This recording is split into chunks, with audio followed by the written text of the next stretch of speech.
Buenos días. Vamos a dar inicio a esta actividad académica previa al cuarto Congreso Nacional de Filosofía y el 13º Congreso Centroamericano de Filosofía que inicia mañana. Este congreso tiene como tema la filosofía, la crisis y las perspectivas. Nos acompaña hoy el doctor Carlos Rojas Osorio. Él es profesor de la Universidad de Puerto Rico. Es colombiano, pero tiene muchos años de vivir en Puerto Rico y se dedica a muchos temas, pero sobre todo a el pensamiento latinoamericano, centroamericano y del Caribe, sobre todo el Caribe antillano, ¿verdad? Don Carlos, al Caribe antillano. Sí. Sí.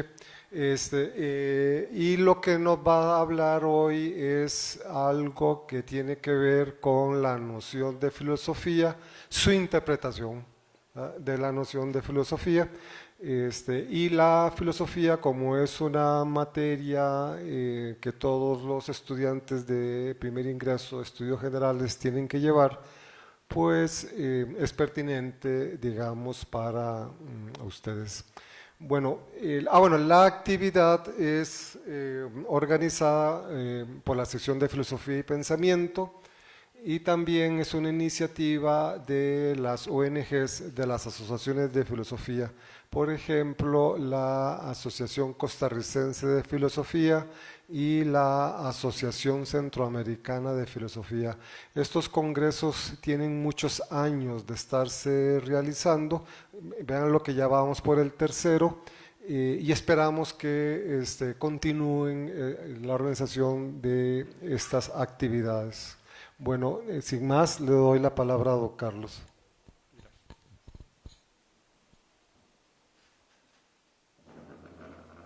Muy buenos días a todos y a todas. Agradezco mucho la invitación que me hacen para este congreso, a Álvaro especialmente por toda la comunicación que hemos tenido. Lo que voy a presentar es una idea de la filosofía, digamos que es un resultado de muchos años de enseñanza. Ya yo estoy jubilado, pero poco a poco uno va como decantando sus propias ideas y por lo tanto lo que presento es mi perspectiva. No voy a hablar de Aristóteles ni de Platón, sino cómo yo veo la filosofía, nada más. Me motivó unas preguntas que me hizo un profesor amigo. Quería como que yo mostrara explícitamente mis compromisos filosóficos, y yo respondí las preguntas y hice un trabajito personal, y parte de eso pues es lo que voy a compartir con ustedes.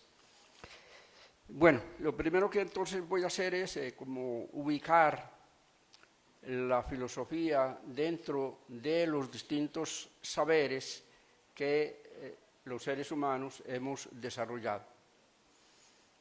Mi idea principal es la siguiente: la filosofía o sabiduría, sofía es sabiduría, es un intento de dar respuesta a algunos interrogantes humanos radicales, fundamentales.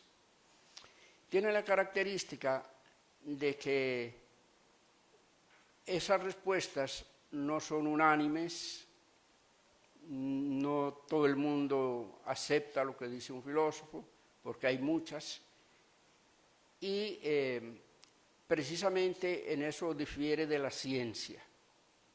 La ciencia logra un consenso, un acuerdo, excepto en lo que Thomas Kuhn llama periodos de revolución científica, que se forman dos escuelas muy diferentes, hasta que la nueva escuela logra ganar, pero por lo general se mantiene ciertos acuerdos fundamentales, aunque haya algunas discusiones dentro de cada disciplina, pero generalmente hay ese acuerdo, ese consenso. En la filosofía no pasa eso. Es decir, no hay un acuerdo sobre nada. Digamos que hay acuerdo dentro de una misma escuela filosófica o dentro de una misma tendencia filosófica. Pero los aristotélicos están de acuerdo entre sí, puede que haya alguna discusión entre una cosita y otra, pero están de acuerdo entre sí, los kantianos igual, pero no hay una filosofía que pueda considerarse la filosofía universal, única. De hecho, el filósofo alemán Karl Jaspers decía que para cada proposición filosófica hay una que la contradice. Entonces, ahora, hay que entender este punto. Digamos que no es defecto de la filosofía, sino que es el límite de la inteligencia humana. Hay problemas que no se pueden resolver científicamente. Entonces, queda abierto a la discusión lo que esa misma inteligencia, con esos límites, puede responder. Así que son problemas radicales, por ejemplo, la libertad humana, los valores éticos, la existencia de Dios, la mortalidad o inmortalidad del alma, son problemas que no tienen una solución científica. Cuando ya hay una solución científica, deja de ser filosófico. Por ejemplo, los primeros filósofos hablaron del origen del universo, que si el agua, que si el aire, etc. Pues hoy la filosofía no se ocupa de eso, porque hay una cosmología científica complejísima en la que los filósofos ya no intervienen. No hay ningún filósofo que haya hecho una contribución a la cosmología científica actual. Algunos se enteran, leen, estudian, comentan, pero no se ocupan ya del origen del universo. Eso se lo dejamos a la ciencia porque lo ha desarrollado de una manera muy sofisticada. Voy a poner un ejemplo, y es precisamente el ejemplo de la libertad humana. El tema de la libertad humana, por lo general, no lo trabajan las ciencias. De hecho, Kant, por ejemplo, decía que cuando estudiamos la conducta humana hay que estudiarla siguiendo el principio determinista de todas las ciencias. Y el tema de la libertad es, sin embargo, muy importante en Kant, porque para él es precisamente el primer postulado de la ética. No hay ética si no hay libertad humana, porque si no hay libertad tampoco hay responsabilidad. Entonces, vamos a ver algunas respuestas que los filósofos han dado a este tema de la libertad. El determinismo, como ustedes saben, tiene básicamente dos tendencias. Una es la aristotélica, que está basada en el principio de causalidad. Todo obedece a una causa, excepto Dios y la existencia misma de la materia. De manera que para Aristóteles todo está determinado por causas. Ese es el determinismo causal. Hay otro determinismo moderno, que lo enuncia Descartes, que es un determinismo nomológico. Nomos, ley, es decir, basado en leyes. La idea moderna de la ciencia es que todo obedece a leyes. Una idea un poco ambiciosa, pero ese es el principio mediante el cual funciona la ciencia moderna. La ciencia moderna. Fíjense, por ejemplo, que Newton nos dice: yo sé cuál es la ley de la gravedad, pero no sé cuál es la causa de la gravedad. Es decir, que el principio moderno establece una diferencia con respecto a lo que había establecido Aristóteles.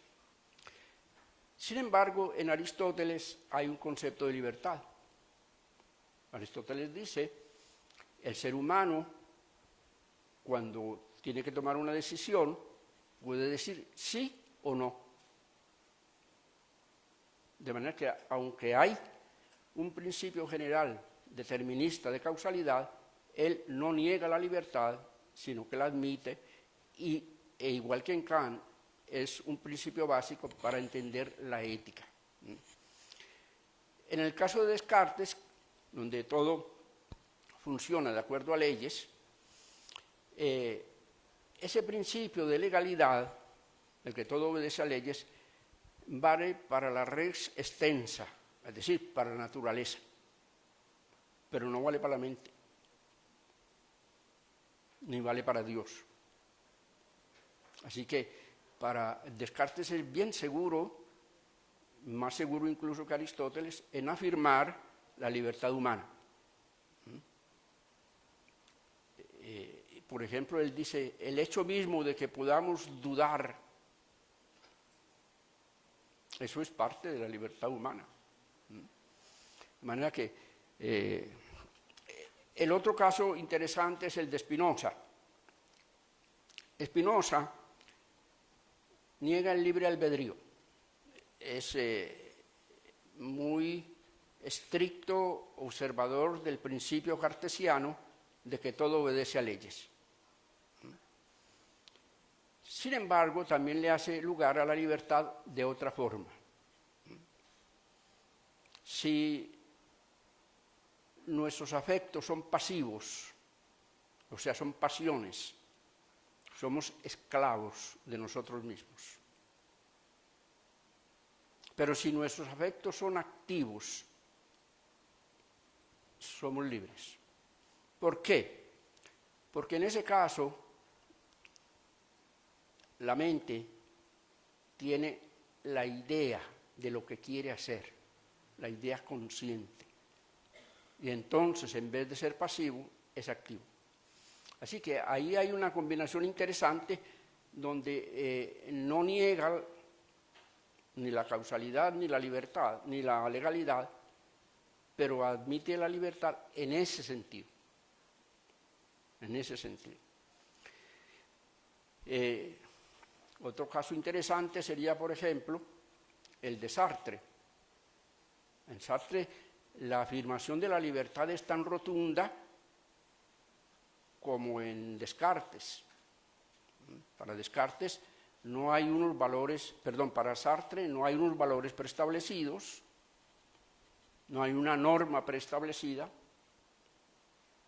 y aunque los haya en la sociedad, yo soy completamente libre de adoptarlos o no.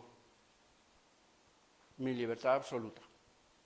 El único principio ético de Sartre es la libertad, la elección, la capacidad de elegir. Elige por ti mismo. Bien, así que ustedes ven ahí una variedad de respuestas a un mismo tema, un tema fundamental para el ser humano, porque la libertad influye en la ética, en la política, en la concepción del ser humano que tenemos. Hay también una posición estrictamente determinista. La posición estrictamente determinista dice que todo está determinado y que no hay ningún lugar para la libertad. Esa es otra posición. Y también existe la posición indeterminista, basados en la física cuántica, en lo que la física cuántica llama el principio de incertidumbre, pues donde hay algunas relaciones que no se puede determinar, entonces algunos adoptan una posición indeterminista. Punto. Nada está determinado.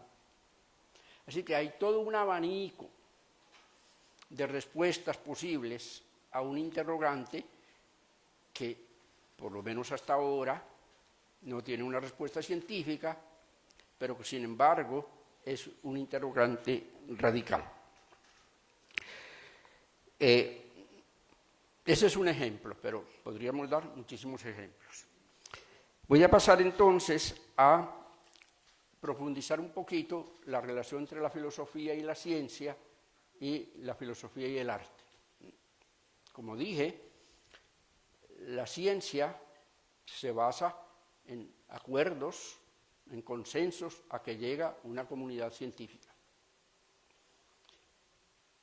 La ciencia tiene un carácter empiriológico, es decir, está basada en la experiencia, en la observación, en el experimento. Simplificando demasiado, se podría decir que la ciencia es número y experimento. Una simplificación. Así lo estipularon los creadores de la ciencia moderna. En la ciencia moderna, sin matemáticas no hay ciencia. Y eso rige hasta el día de hoy. Es más, se amplió, porque Descartes, cuando estableció eso, solo pensaba en la geometría, mientras que Newton lo amplió con el cálculo. Y así se han ido creando otras áreas de las matemáticas, pero ese impulso pitagórico, porque viene desde Pitágoras, que decía que todo es número, lo recoge la ciencia moderna. Kepler lo dice muy claro también, dice, Dios geometriza. Cuando creó el universo, lo creó como un matemático. Bueno, así que, pero el otro polo de la ciencia, pues es la parte experimental, que es la que nos lleva a la comprobación de las teorías.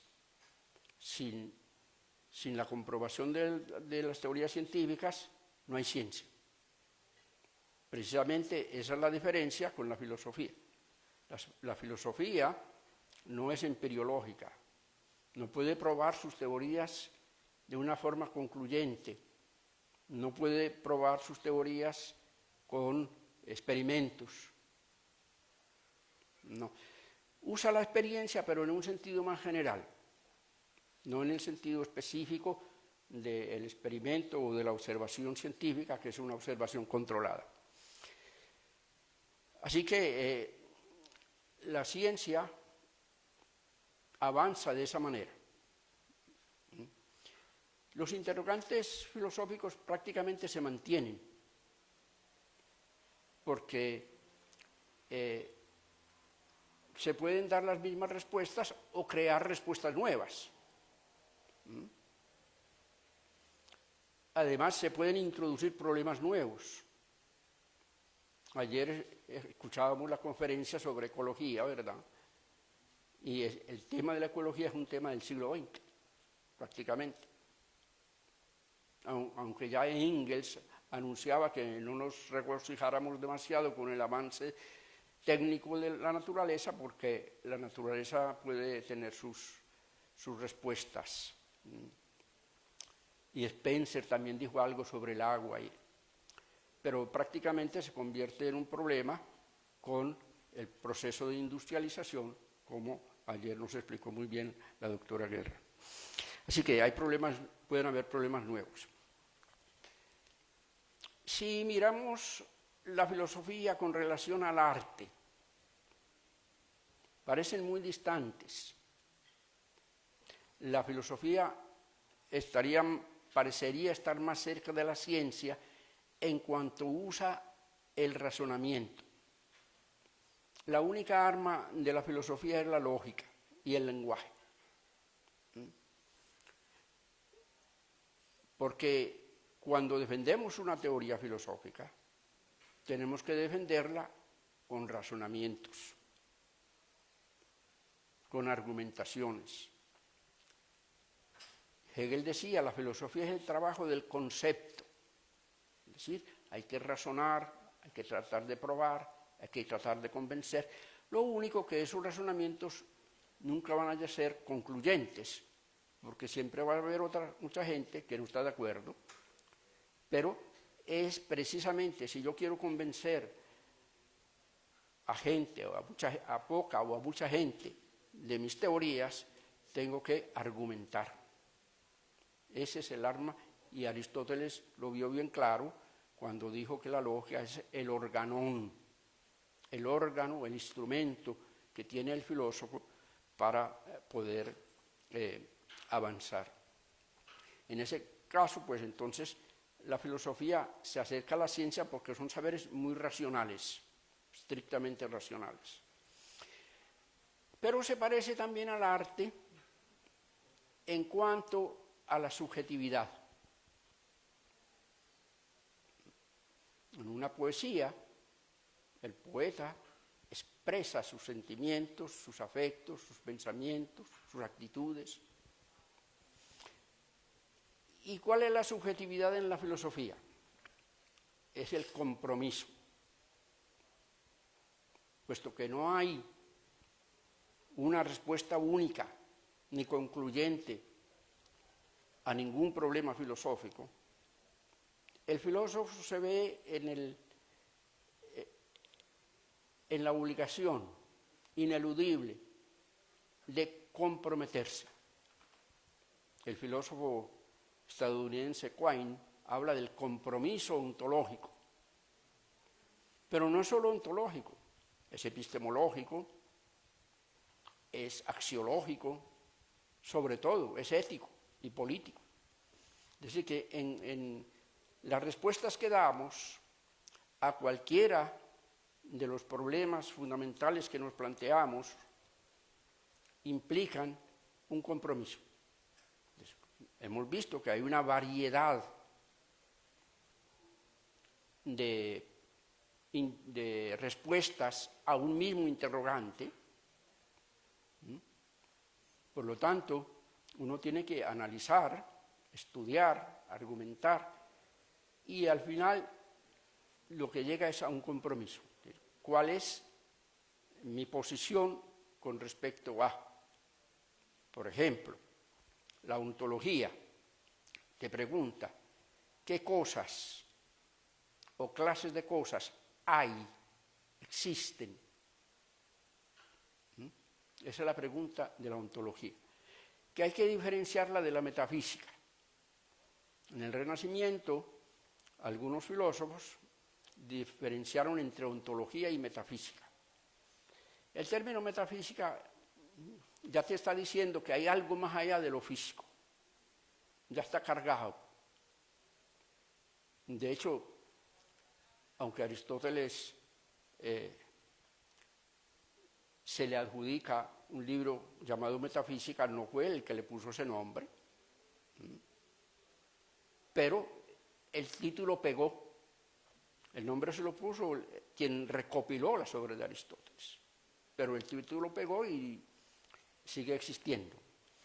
Ahora, Heidegger, por ejemplo, dice algo muy interesante, y es que la metafísica siempre ha sido ontoteológica, es decir, que analiza dos problemas que son muy diferentes.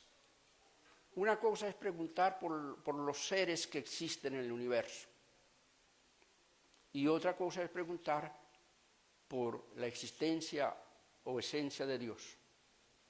Entonces, que son dos objetos de investigación muy diferentes.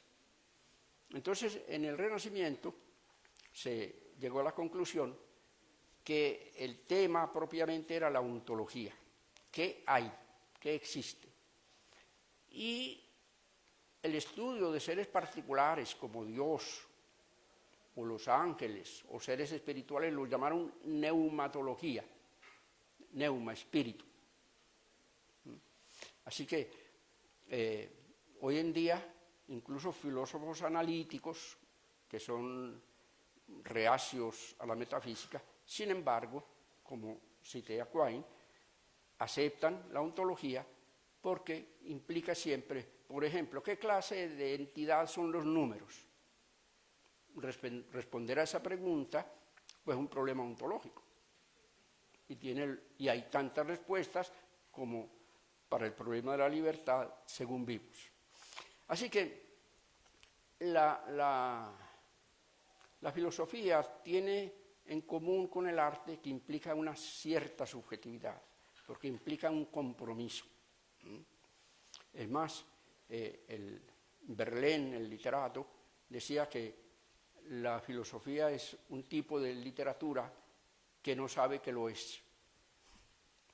Y hoy en día, en el siglo XX y XXI, hay toda una ramas de la filosofía que se declaran literatura. Usted estudia a Derrida, por ejemplo, o a Foucault. Todos ellos ven la filosofía como literatura, o muy cercana a la literatura, aunque pueda haber diferencias. Claro, yo creo que, por ejemplo, en el caso de la verdad, yo sí creo que hay una diferencia importante.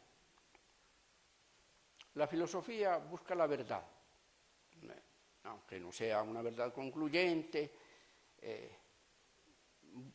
Cada filósofo tiene una perspectiva de la realidad y cree que es verdadera. La literatura no tiene necesariamente que comprometerse con la verdad. Puede hacerlo o no hacerlo, porque es ficción. Marx, por ejemplo, dijo muy bien que las novelas de Balzac nos daban una imagen de la realidad de la sociedad de su tiempo.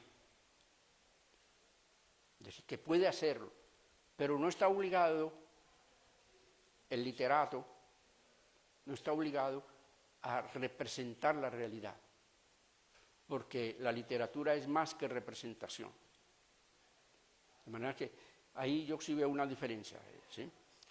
Una paradoja del problema de la verdad en la filosofía es que por lo general es la filosofía la que define la verdad, y la define incluso para las ciencias. Pero a veces lo más común es que ese mismo criterio no se aplique a la propia filosofía.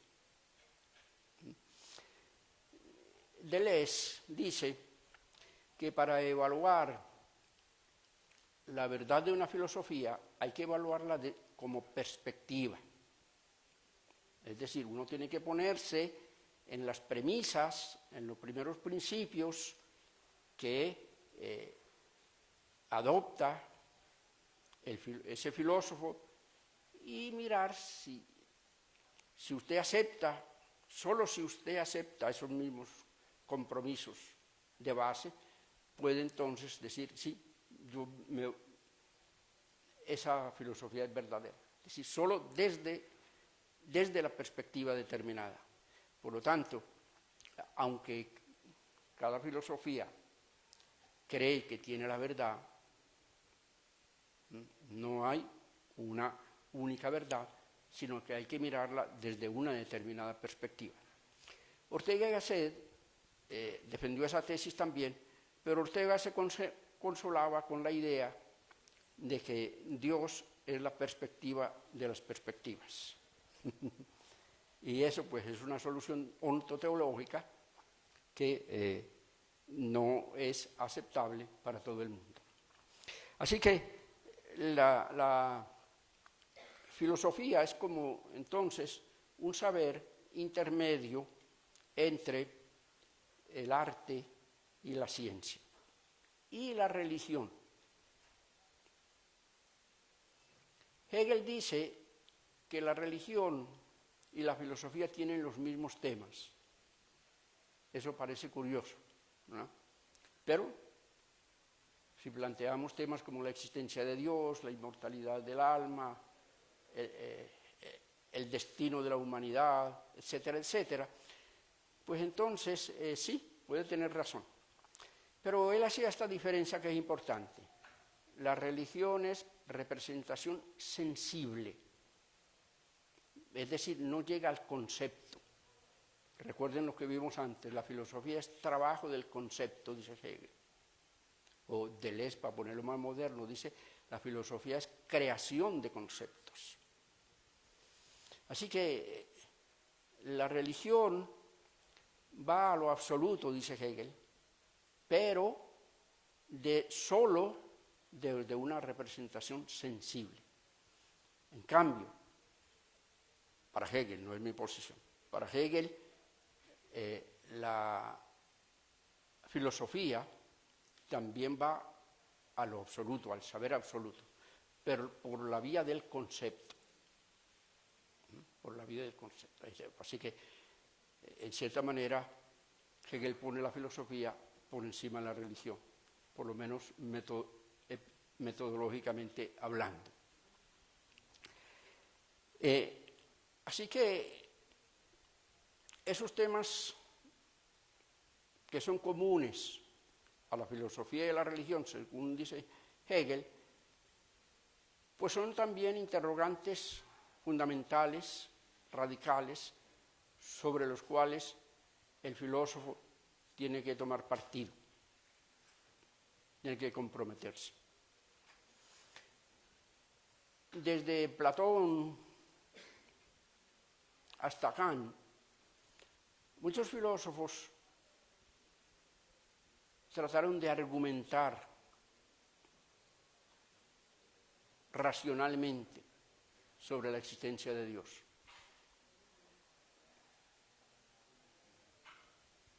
Pero vino Kant y nos dijo que ninguna de las pruebas de la existencia de Dios es válida. Todos los argumentos que se habían construido son argumentos ontológicos, es decir, un paso de la esencia a la existencia que no se sigue lógicamente. El hecho de que yo tenga la idea de Dios no implica para nada que Dios exista, contrario a lo que pensaba Descartes, ¿verdad? Y probablemente Kant se estaba refiriendo a Descartes. Así que ahí entonces Kant abrió una vía secular, laica, a la filosofía, a la comprensión de la filosofía. Lo que hacen entonces muchos filósofos entonces es estudiar no si existe Dios, sino por qué el ser humano es religioso. O cuál es el origen de la religión, qué motiva a los seres humanos a tener una determinada religión. Y esa pregunta, pues sí sigue existiendo, ¿verdad? No quiero decir que la pregunta sobre la existencia de Dios no siga existiendo, pero Kant le puso una tranquilla muy fuerte, que yo sepa nadie ha refutado a Kant sobre ese punto. Entonces,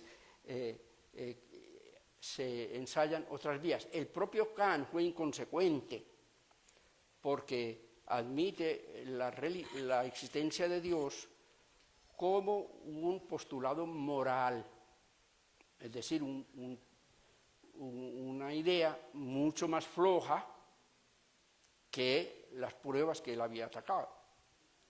¿Por qué? Porque la moral no necesita necesariamente estar fundamentada en la religión, aunque la mayoría de las religiones, de las morales tradicionalmente eran morales religiosas. Sin embargo, el mundo moderno creó una moral secular, sin ninguna base religiosa.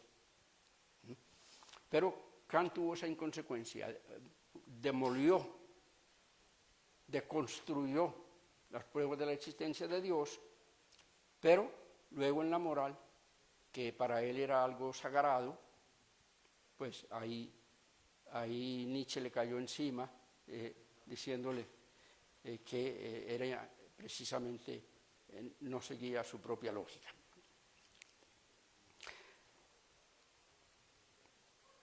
Bueno, voy a hablar un poquito ahora de la relación de la filosofía y el lenguaje.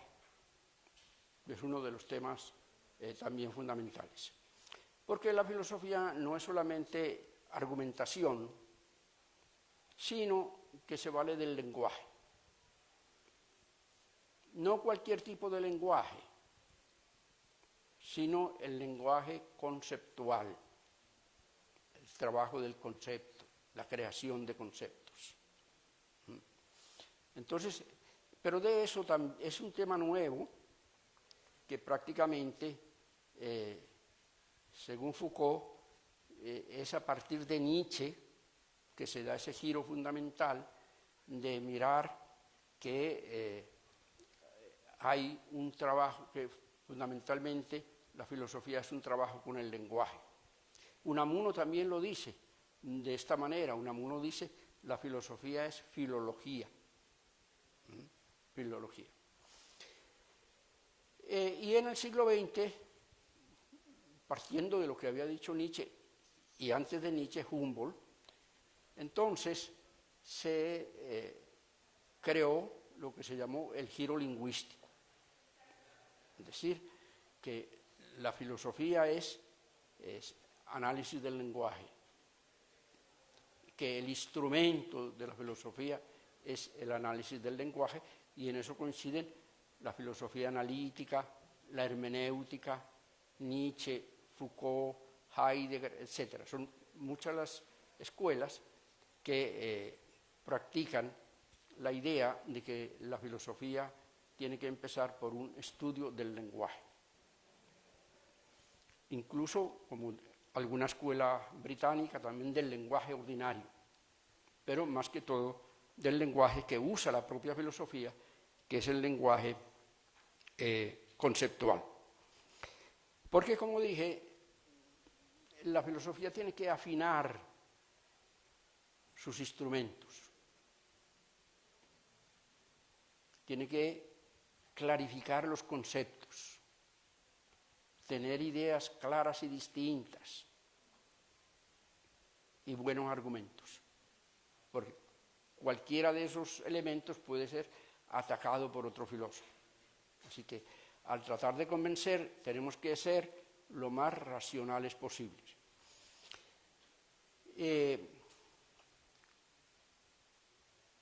Dussel dice que la filosofía, a diferencia del mito, es unívoca. Aquí tenemos tres conceptos. Un concepto puede ser unívoco si tiene un solo significado. Puede ser equívoco si tiene varios significados que no tienen nada que ver entre sí. O puede ser análogo, un concepto que usaron mucho en la escolástica, si tiene un significado en parte igual y en parte diferente. Pero la univocidad es difícil.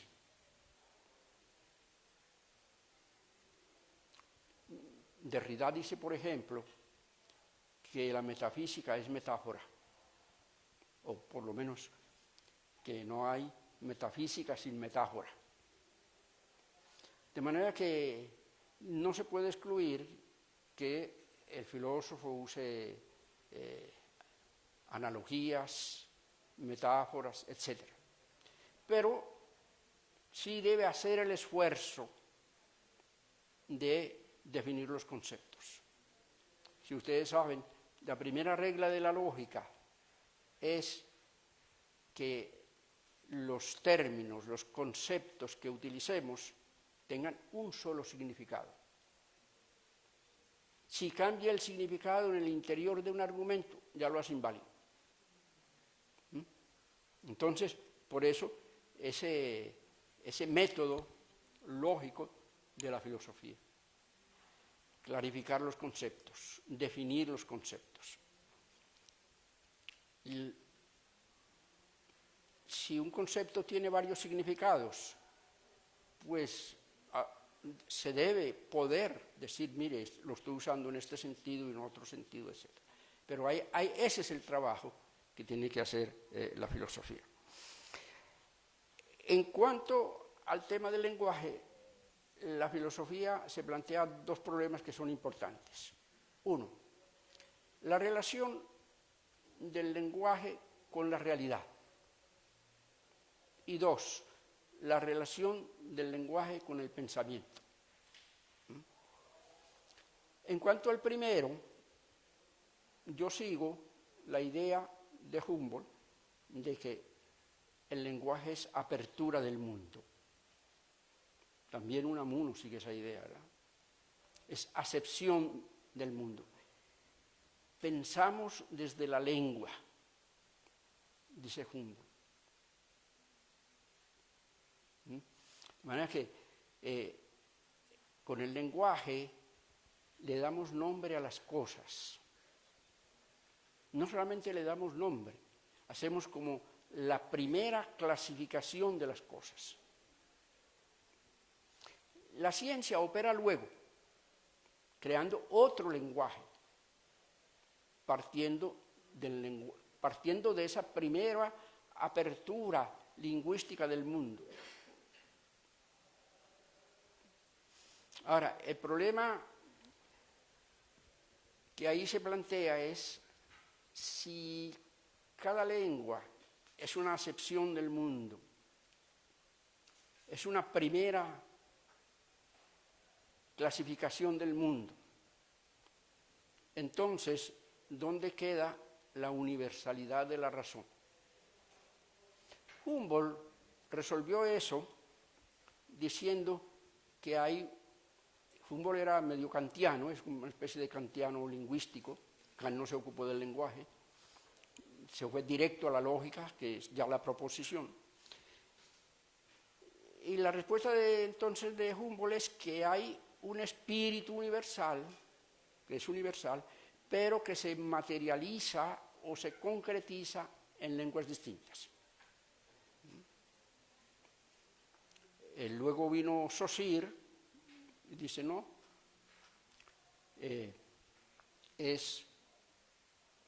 no hay tal cosa como ese espíritu universal, simplemente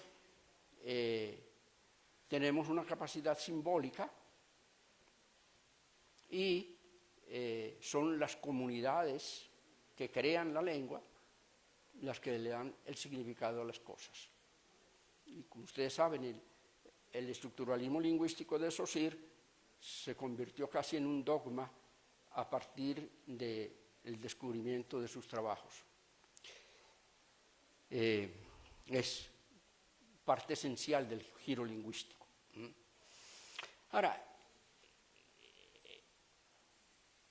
yo digo que el ser humano goza de la razón.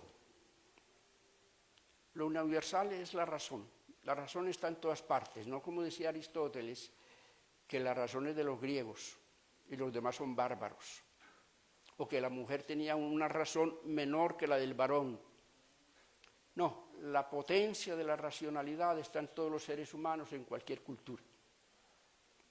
Pero esa potencia de la racionalidad se concretiza, se materializa en lenguas distintas. En lenguas distintas. No es la misma. Tomen, por ejemplo, el verbo ser, que es la base de la ontología, no existe en todas las lenguas. Se le ocurrió a Parménides nombrar la realidad con la palabra ser. Y lo siguió Platón, lo siguió Aristóteles, hasta el día de hoy. Pero hay otras formas de hacer inteligible la realidad que no sea a base del verbo ser. Así que ese es otro de la pluralidad de acercamientos en que consiste la filosofía. Hay algo curioso en la ciencia, y es que la ciencia da un salto a lo universal de inmediato. Euclides creó la geometría plana, del espacio plano. Todavía lo estudiamos en la escuela. Se crearon nuevas geometrías, las geometrías no euclidianas, precisamente tratando de refutar un postulado de Euclides. No se enseñan casi en las universidades. Es algo curioso. Sin embargo, esas geometrías son las que utiliza la teoría de la relatividad. Bueno, es decir que a partir del lenguaje común que cada comunidad tiene, el científico crea otro lenguaje, precisamente, más formal, más conceptual, lo comparte la misma comunidad científica y de esa manera da el salto al universal. O sea que decir que porque le damos nombre a las cosas desde la lengua como apertura lleva a un relativismo absoluto no es verdad, porque la razón que trabaja en la ciencia crea un lenguaje universal. Y las teorías científicas tienen la pretensión de ser universales, aunque de cuando en cuando se refuten porque se cambia de paradigmas. Así que, con el lenguaje tenemos un primer acercamiento a la realidad. Y la relación del lenguaje con el pensamiento, ya le dije, pensamos desde la lengua. Y aprender otra lengua es aprender a pensar de otra manera.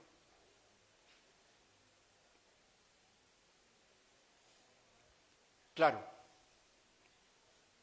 esa es una lectura, ¿verdad?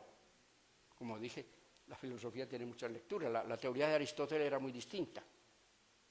La teoría de Aristóteles es que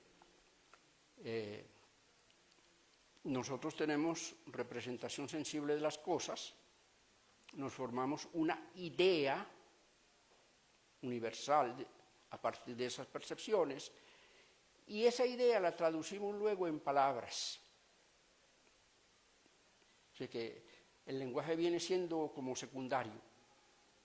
Y esa concepción se mantuvo hasta Humboldt. Humboldt es el que hace la revolución.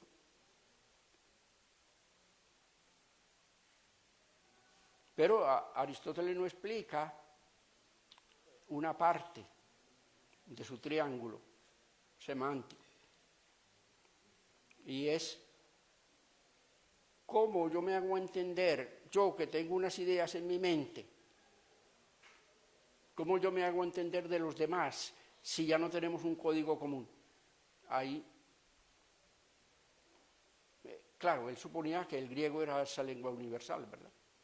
Como ha mostrado Benveniste, hace un análisis precioso de eso, muy detallado, y muestra que las categorías metafísicas de Aristóteles son categorías lingüísticas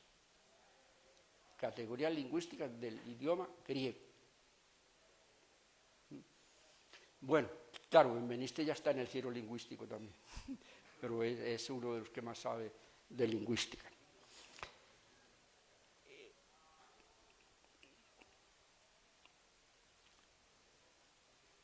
Dije que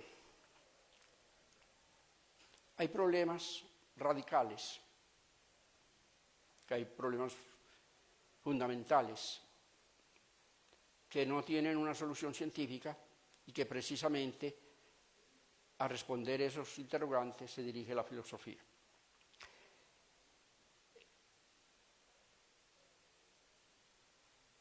Por eso yo hablo de un núcleo fundamental que constituye la filosofía. Por ejemplo, para Aristóteles la filosofía es metafísica. Los modernos prefirieron más bien entender la filosofía como epistemología, teoría del conocimiento. Lévinas dice que la filosofía primera, que es el nombre que Aristóteles le dio a lo que Andrónico de Rodas llamó metafísica, dice que la ética es la filosofía primera. Y los hermeneutas dicen que la filosofía primera es el lenguaje. No, yo digo, hay un núcleo fundamental de problemas filosóficos que se correlacionan. Si yo quiero plantearme el problema del ser y dar una respuesta a qué clase de cosas hay en el universo, tengo que conocer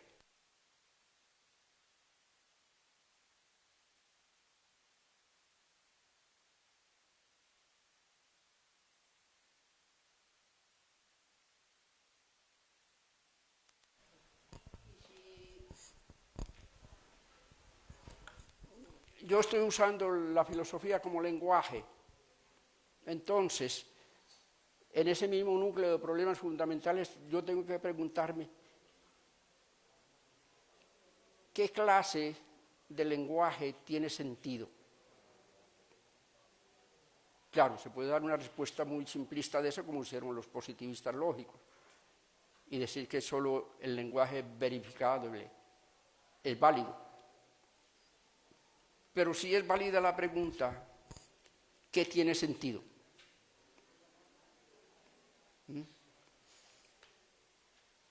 Y el otro problema fundamental es el ético o axiológico.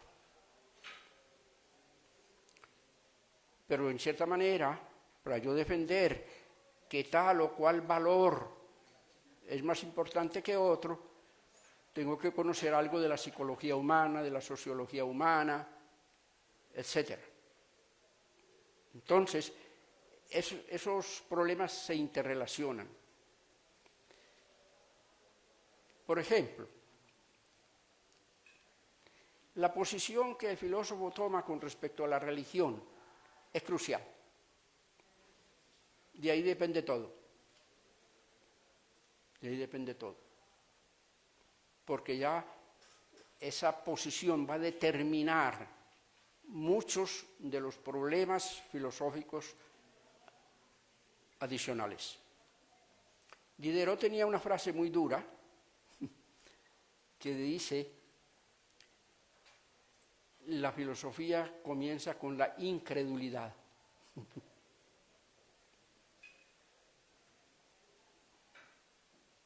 Bueno, Nietzsche dice: hoy partimos de la filosofía después de la muerte de Dios. Así que la clase de respuesta que yo dé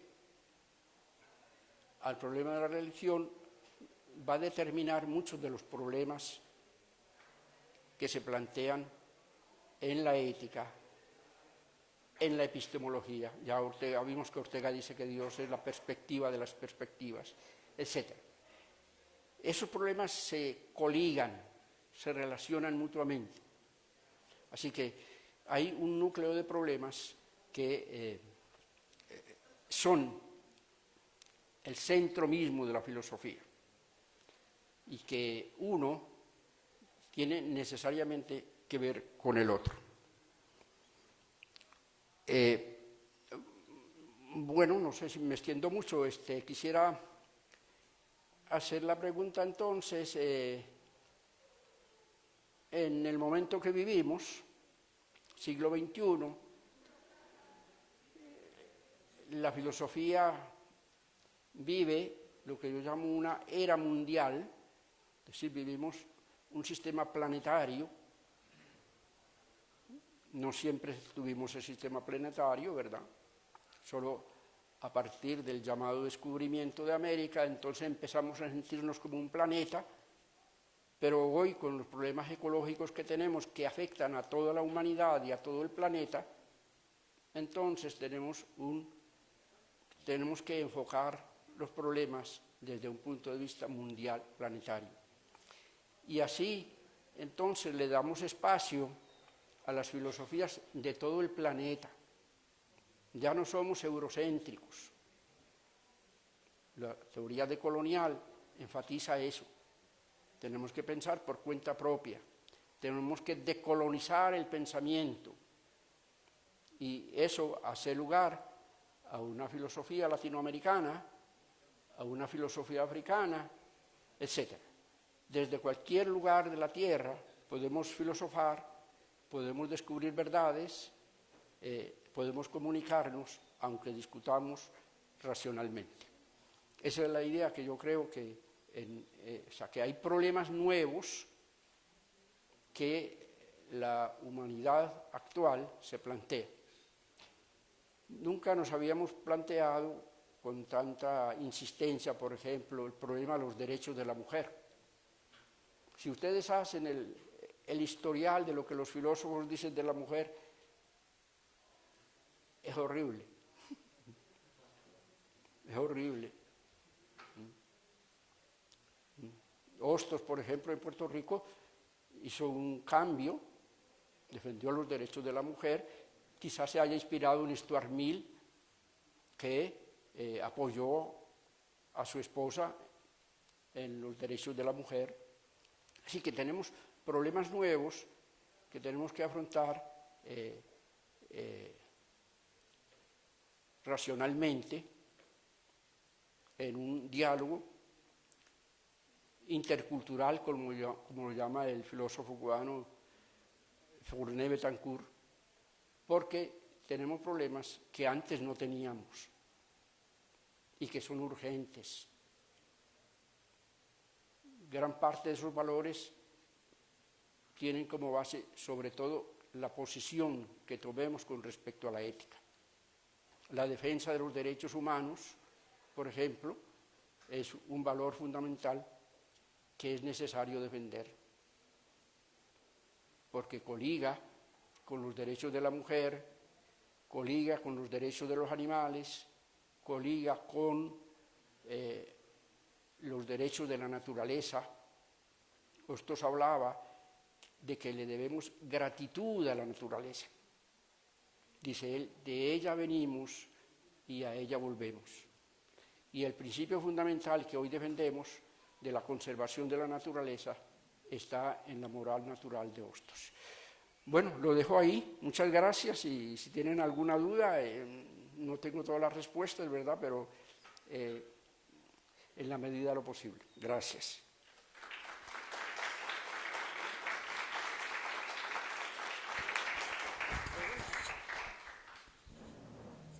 Bueno, muchas gracias, don Carlos, por su exposición muy completa y con muchas dudas. No sé si alguno de ustedes, allá, por favor.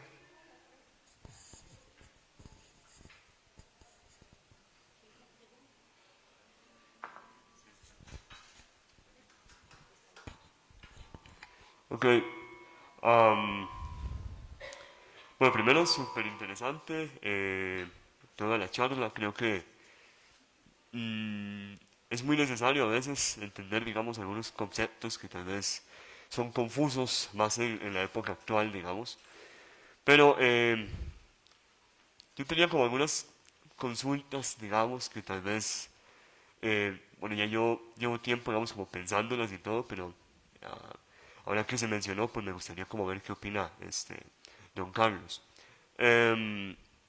Ok, primero, digamos, la idea de la universalidad, digamos, de la filosofía, eh, creo que es un concepto interesante, ¿verdad? Si lo basamos desde el punto de que, por ejemplo, la ciencia es más, como usted mismo lo mencionó, ¿verdad? La ciencia es más universal, ¿verdad? A no ser que se pruebe lo contrario, la mayoría, o se llega como un acuerdo, ¿verdad? Donde todos creemos o pensamos, ¿verdad? Que algo es cierto, pero en la filosofía no.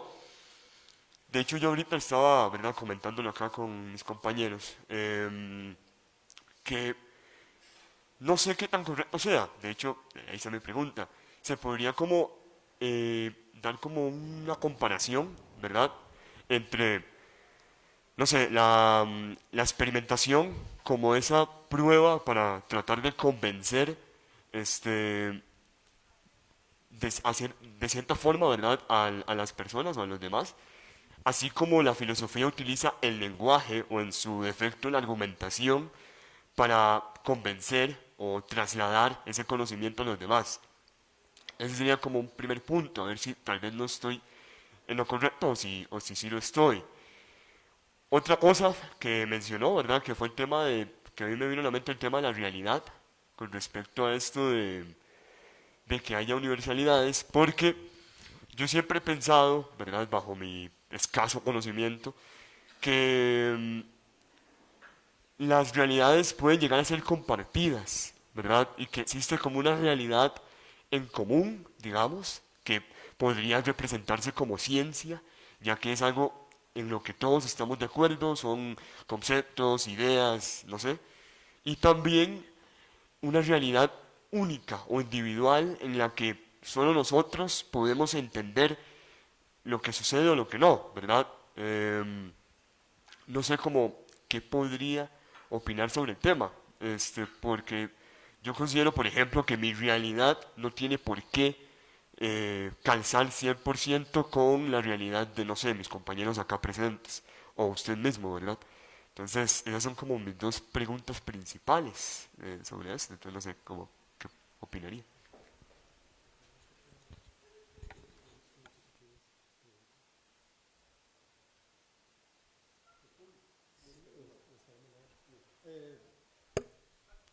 Patri, aquí hay una pregunta primero, allá arriba. Sacamos dos. Bueno, buenas. No sé cómo hacer la dinámica de la respuesta de preguntas, pero yo me quedó la intriga de, bueno, hoy en día en la sociedad contemporánea me parece que la falta de conocimiento y no sé, el deseo de explorar la cultura y todo se está perdiendo mucho. Entonces, quería consultar, bueno, ¿qué considera usted como un reto de la sociedad contemporánea para nosotros? ¿Cómo podemos defendernos frente a este fenómeno? O sea, ¿cómo considera usted, a partir de esta sociedad que estamos ahorita nosotros viviendo, una problemática con respecto a, a esto que estoy mencionando?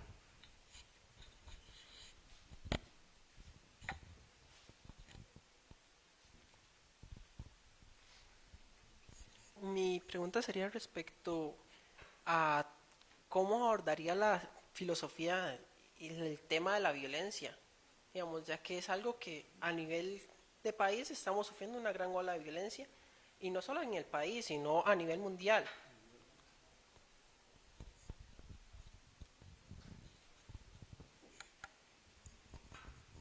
Bueno, muchas gracias. Con respecto a lo que dices de la realidad, estoy de acuerdo. Es decir, vivimos en un mundo común. Creo que Heráclito lo decía de forma muy hermosa, ¿verdad? Algo así.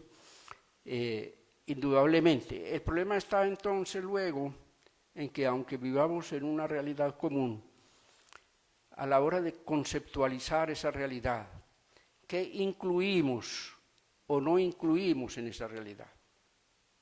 De manera que si usted es un creyente, incluye a Dios como un ens realísimo, como decía Santo Tomás. Pero si no es creyente, pues no, Dios no es real. Es un fetiche. Fetiche significa los dioses que creemos y convertimos en cosas. Entonces, el problema está en qué incluimos como realidad, que es la pregunta fundamental de la ontología. En mi caso, yo lo tengo en el pequeño escrito que hice, en mi caso, en la ontología mía, yo hablo de 3 realidades. Las cosas, proceso, porque todo está en devenir, todo está en cambio. 2, las personas, que también están en devenir, pero que tienen los consideramos, los evaluamos de una forma distinta a como evaluamos las cosas. Aunque hay un filósofo italiano que defiende que no hay que usar el término personas y no cosas. Bueno, estoy en desacuerdo con él. Y lo tercero son los signos. ¿Por qué? Porque el lenguaje es un sistema de signos, hay muchos otros sistemas de signos, y los signos, como decía San Agustín, son cosas que representan a otras cosas, y eso lo hace la mente humana. Así que el universo de realidad que yo admito es muy sobrio, y yo lo llamo materialismo. Ese materialismo consiste solamente en afirmar que no hay entidades espirituales independientes, sino que toda realidad tiene un soporte material. Esa es mi definición de materialismo. Es emergentista porque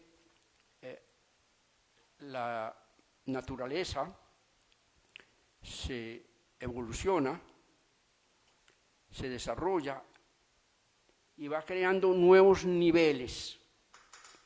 En cada nuevo nivel se forman nuevas entidades. La vida no está incluida en las partículas elementales, es una emergencia, un proceso nuevo, con cualidades nuevas, con leyes nuevas. La mente es una emergencia, es decir, un desarrollo nuevo en el universo, y así sucesivamente. Es decir, un materialismo dinámico, emergentista, y esa es mi idea de la realidad. Bueno, o sea que la respuesta es que depende de qué incluimos en la idea de realidad. El segundo problema, la segunda pregunta era sobre la sociedad. Sí, hay muchos problemas, pero yo estoy de acuerdo con la doctora Guerra de que el problema más crucial que tenemos es ecológico. Si no cuidamos nuestro planeta, la nave verde en que vivimos y en la única que podemos vivir, por lo menos hasta ahora, entonces estamos destinados al exterminio nuestro propio exterminio, porque es responsabilidad nuestra. Así que ese es un problema. Ahora, nosotros vivimos una sociedad comunicacional, informática, lo que se llama el ciberespacio, que inunda nuestras mentes de banalidades, de incultura. Entonces, esa es tarea de la educación, formar personas con pensamiento crítico, que sepan distinguir lo real de lo ficticio, lo ideológico, los que nos quieren vender como auténtico. Ese sí, ese es un problema y grande, cada vez peor. Así que problemas sociales hay muchísimos. El tema de la cultura es un tema fundamental en la filosofía, que concebimos como cultura. Para mí la cultura es la esfera de lo simbólico, porque ahí está el arte, ahí está la literatura, ahí está la música. Entonces, toda esa esfera tan extraordinaria en la que el ser humano es creativo, eso es la cultura. Y tarea de la educación es precisamente elevar nuestro nivel cultural, ser creativos, ser críticos, pensar por cuenta propia. Problemas sociales son muchos y entre ellos pues, está el problema de la violencia. Es un problema difícil. Freud tuvo una discusión con Einstein sobre el impulso bélico de los seres humanos, sobre la agresividad, y yo creo que Freud tenía razón. Einstein, buena voluntad, se había usado su ecuación para crear la bomba atómica, etc. Por lo tanto, era un propagandista de la paz como debemos serlo, ¿verdad? Pero hay algo en la condición humana que nos lleva a ser violentos. De hecho, no todo el mundo lo es, ¿verdad? Pero la especie lo es. En muchos casos somos tribales. Entonces, Marx decía que la violencia es la partera de la historia. Y no hay muy pocos períodos en la historia de la humanidad ausentes de guerras. Y hay momentos críticos como el que estamos viviendo precisamente. ¿Cómo llegar a una comunidad humana más dialógica, más humana? Osto decía que debajo de la civilización late continuamente la barbarie.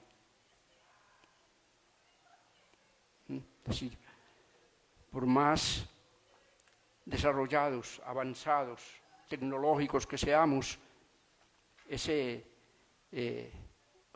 Homo hominis lupus de Hobbes parece estar siempre ahí. Nadie tiene una solución, a pesar de los 2500 años de filosofía, porque volvemos a lo mismo. Volvemos a lo mismo. Hay filosofías que se dedican a predicar la paz, pero no todos los filósofos predican la paz. Hegel, por ejemplo, también creía que la guerra era necesaria. Kant fue un gran defensor de la paz y para eso propuso la creación de un Estado universal, conservando las nacionalidades. Es el precursor de las Naciones Unidas, pero las Naciones Unidas todavía no tienen poder.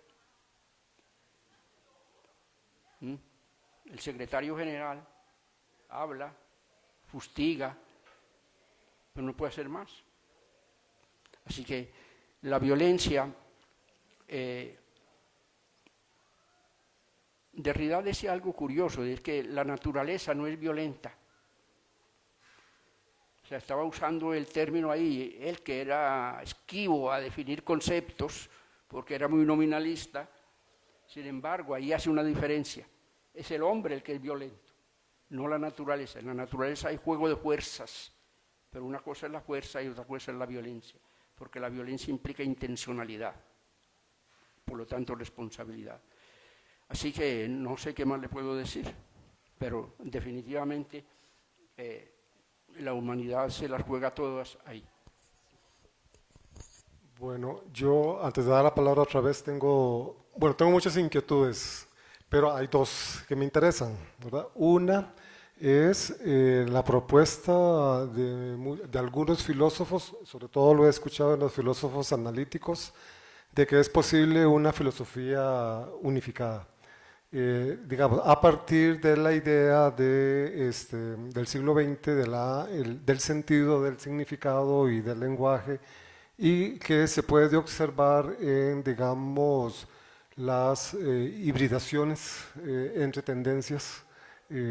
Ahí, y ellos plantean que ahí podría irse haciendo esa unificación. Y el otro tema, porque es el tema del curso de los estudiantes, es sobre su metafísica, que parece muy dinámica y fluida, parece pluralista. Bueno, aparte del materialismo, que no estoy muy de acuerdo, pero ¿cómo entran ahí en la categoría de las personas de la diversidad sexual? Digamos, ¿es tan fluida esa metafísica como lo plantean las filósofas feministas analíticas? Bueno, sí, hay algunos filósofos que han pretendido que la filosofía es una ciencia, ¿verdad? Mario Bunge, por ejemplo, Husserl, Comte, pero es una ilusión, ¿no? Aclaro lo siguiente, casi toda filosofía tiene una pretensión de universalidad. Cada filósofo tiene una pretensión de que está diciendo la verdad, y nada más que la verdad. Nietzsche le atribuye eso a Platón. Nietzsche dice que para Platón mismo decía, yo, Platón, soy la verdad. Pero el mismo Nietzsche no escapa a eso, porque él dijo, el próximo siglo seguirán mis propias verdades, o algo parecido.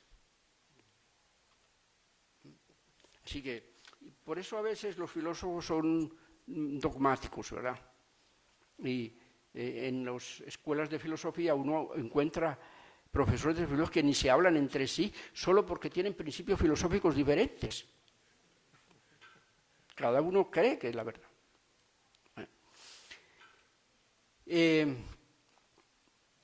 Por lo tanto, yo no creo en la posición analítica de decir que se puede llegar a una filosofía unificada. Podemos dialogar. Hay cosas que compartimos entre unos y otros, pero una sola filosofía, a menos, claro, y eso lo hicieron ellos, ¿verdad? Especialmente el Círculo de Viena y el positivismo lógico, declarar problemas sin sentido.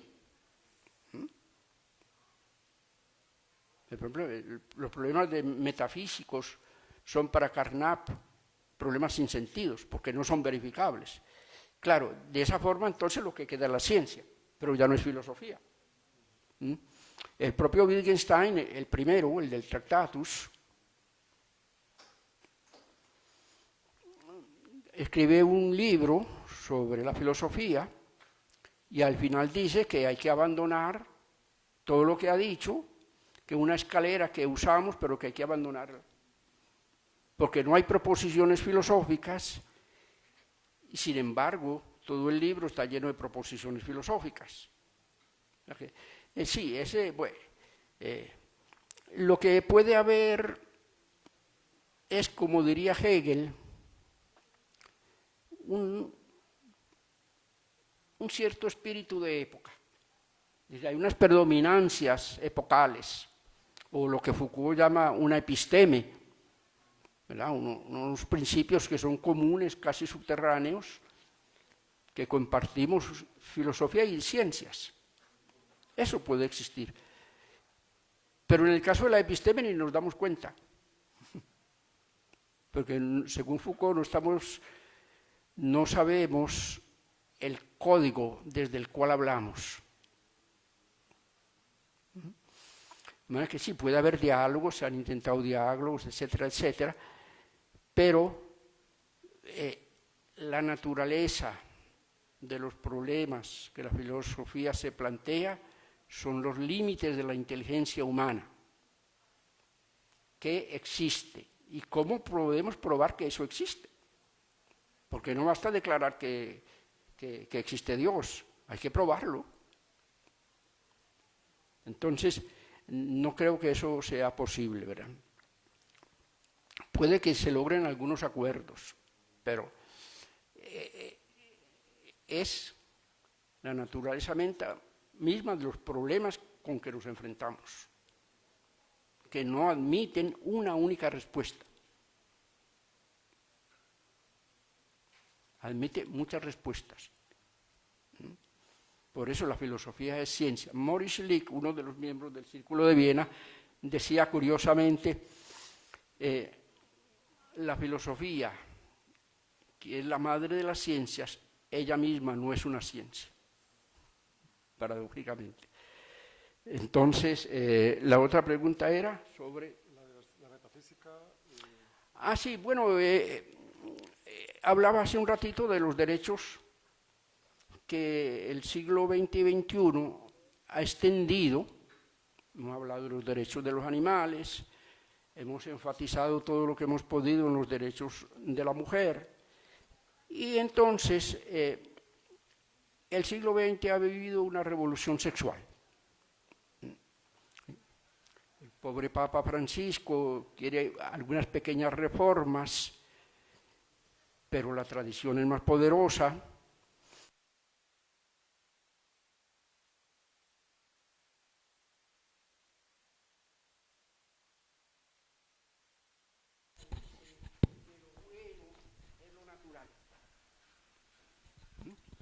¿Verdad?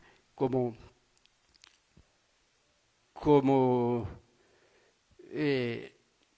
lo natural es la relación sexual con el fin de reproducir, pues lo que se salga de esa norma es inmoral. Lo bueno es lo que sigue el orden de la naturaleza. Esa es la ética de los estoicos. La adoptó la Iglesia. San Pablo dice algo parecido, pero no tan enfático como el principio estoico. Y la Iglesia no ha podido salirse de esa hipoteca. Por eso condena la homosexualidad, condena el aborto, condena la ingeniería genética o algunas partes de la ingeniería genética, etc. El tratamiento con células madres, algunas cosas que son importantes para curar enfermedades, todo eso lo condena. Entonces, en ese mismo sentido, pues en esa revolución sexual se llegó a reconocer el derecho de que parejas del mismo sexo puedan casarse. Eso la Iglesia no lo ha admitido, no lo va a admitir. Primero debería ser un cambio importante, que es eliminar el celibato, que eso es antinatural. Pero sí, ese derecho es un derecho conquistado y en la legislación de muchos países ya existe.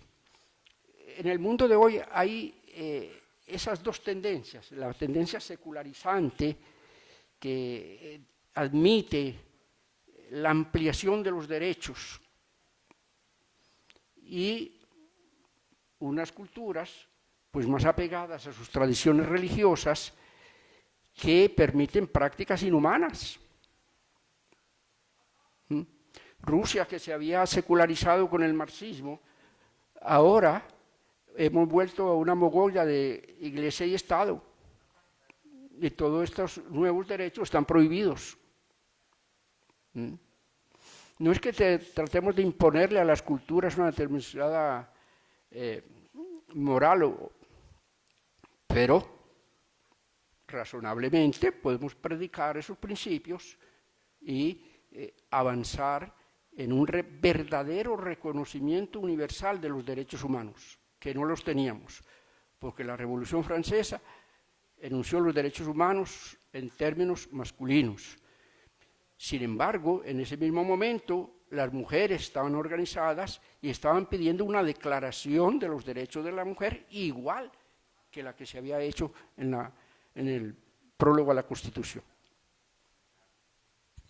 Muy bien, muchas gracias. Ahí luego seguimos discutiendo. Bueno, sí.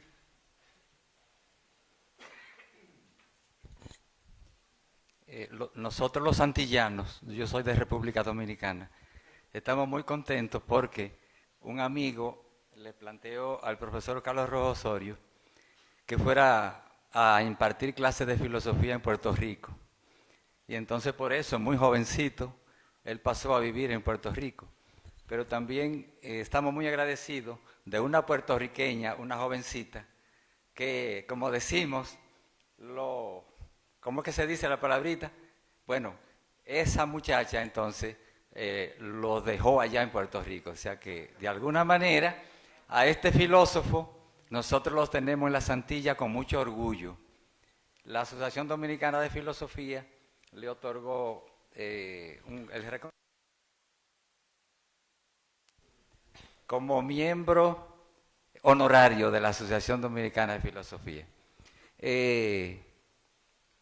Se ha confesado aquí, porque esto no lo ha hecho él allá en República Dominicana. Aquí se ha confesado filosóficamente, y eso para mí es muy importante, porque somos muchos los profesores de filosofía y la profesora de filosofía, no así los filósofos y las filósofas. Entonces yo considero que el profesor Carlos Rojas Osorio es un filósofo, y creo que nosotros debemos aspirar a ser filósofos los que damos clases de filosofía. Quisiera que volviéramos un poquito a lo del compromiso del filósofo. Y quisiera entonces que me compare un poco, desde su punto de vista, el compromiso del científico. ¿No tiene un compromiso?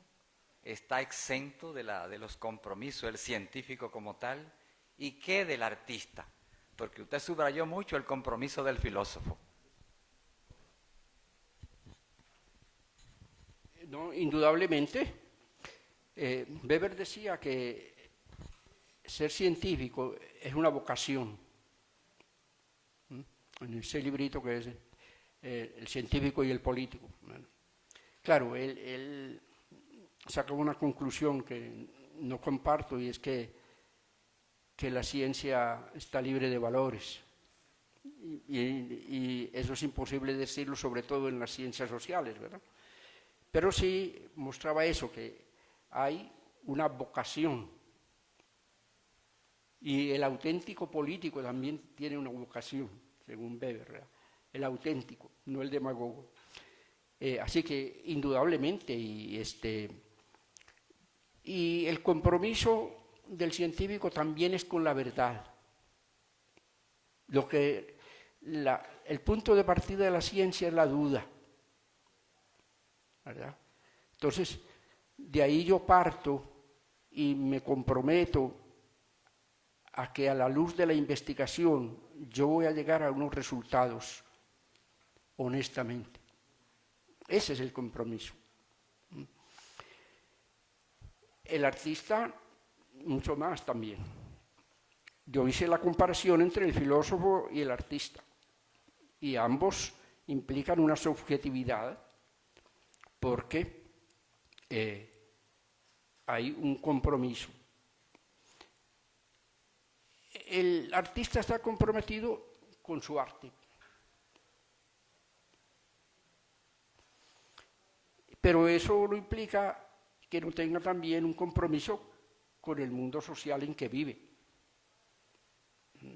Conocemos muchos artistas que han denunciado, por ejemplo, el Guernica, ¿verdad? Es un compromiso, un acto político. Así que todos los seres humanos, en cualquiera de las actividades, implicamos compromisos. Lo que pasa es que el compromiso de los filósofos es con unos problemas específicos, muy radicales, que afectan a la totalidad del pensamiento humano. Esa es la diferencia. Pero todos tenemos que tomar partido por una u otra cosa, por uno u otro valor. Bueno, muy bien. Creo que hemos llegado al límite ya en esta exposición y el cansancio. Ya los estudiantes tienen que ir a otras actividades. Entonces, démosle un aplauso al doctor Carlos Osorio.